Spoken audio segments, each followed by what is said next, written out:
পকেটে লিপস্টিক নয়, সায়ানাইড নিয়ে ঘুরতেন সেই সুন্দরী মেয়েটি। কেন জানেন? কারণ ব্রিটিশরা তাদের ক্লাবের গেটে লিখে রেখেছিল কুকুর এবং ভারতীয়দের প্রবেশ নিষেধ। এই একটা লাইন এক শান্ত শিক্ষিকাকে বানিয়ে দিয়েছিল ভয়ঙ্কর বিপ্লবী।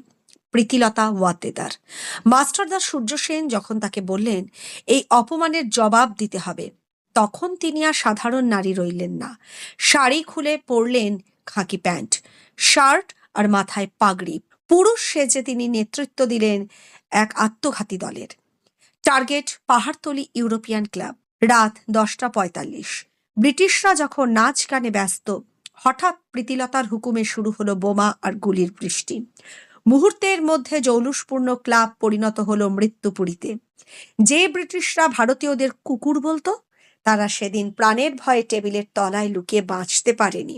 মিশন সফল। কিন্তু পালানোর সময় প্রীতিলতা গুলিবিদ্ধ হলেন। তিনি জানতেন ধরা পড়লে ব্রিটিশরা তার ইজ্জত নিয়ে ছিনিমিনি খেলবে। তাই তিনি পকেট থেকে বের করলেন পটাশিয়াম সায়ানাইড।